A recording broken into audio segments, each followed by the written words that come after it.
আসসালামু আলাইকুম। এটা আমার একটা স্নাইপার স্ট্র্যাটেজি। আমি পিসিতে নাই, এই জন্য ট্রেডিং ভিউ দিয়ে আপনাদের ভিডিও করে দেখাতে পারলাম না। আমি জাস্ট MT4-এ আমি, আর এটা এন্ট্রি, এবং এটা রিয়েল মার্কেটেই এন্ট্রি নেওয়া। এখন এটা দেখেন, আমার 79-তে আসলে এন্ট্রিটা পড়ার কথা, 79,500-তে। সেখান থেকে মার্কেট যেহেতু আমি পরে দেখছি, এই জন্য পরে এন্ট্রি পড়ছে। এখান থেকে 82.500-তে আমার টিপি দেওয়া। দেখেন রিয়েল মার্কেট। এখন বাকিটা আল্লাহ ভরসা। আমি এটা সিগন্যালও আমি গ্রুপে দিতে পারিনি, কারণ স্ট্র্যাটেজি আর্টসের দেখার সাথে সাথে এন্ট্রিসের সাথে সাথে আপনার একটা বিগ ক্যান্ডেল চলে গেল আর কি। এইমাত্রই আর কি এন্ট্রিটা নেওয়া। দেখা যাক এখন শেষ পর্যন্ত কি হয়, বাকিটা আল্লাহ ভরসা। এখন ফরেক্স মার্কেট আমাদের কারোরই হাতে না। এটা মার্কেট আমরা চেষ্টা করতে পারি আমাদের স্ট্র্যাটেজি অনুযায়ী। আমার এসএল কিন্তু সামান্য 2578-এ আমার এসএল দেওয়া।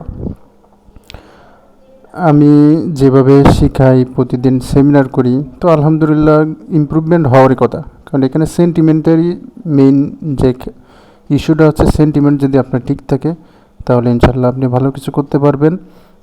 আর আপনার money management must be follow করা লাগবে, ব্যালেন্স অনুযায়ী আপনার এন্ট্রি নেওয়া লাগবে। এখানে আমি স্মল লট মারছি, যেহেতু আমি একটা ভিডিও করবো এই উদ্দেশ্য করে আমি একটু বিগ লট মারি। 0.50, 0.40 এরকম, 1 লট 2 লট এইভাবে আর কি, আলহামদুলিল্লাহ। তো এখানে দেখেন, যেহেতু MT4 দেখতেছি, MT4 আর ট্রেডিং একটু সামান্য ডিফারেন্স আসে ক্যান্ডেলে, 1 মিনিটের ক্যান্ডেলে। সেই উদ্দেশ্য করে আর কি 0.10 এন্ট্রি নেওয়া।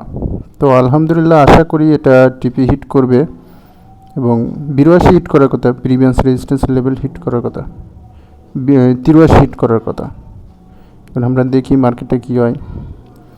এটা লাইভ ট্রেডিং, আপনারা লাইভ দেখতেছেন, লাইভ মার্কেটে কীভাবে ট্রেড নেই। তো আলহামদুলিল্লাহ দেখেন, আমার স্ট্র্যাটেজি নিয়ে কনফিডেন্ট আছে, এই জন্য আর কি আমি বলতে পারি।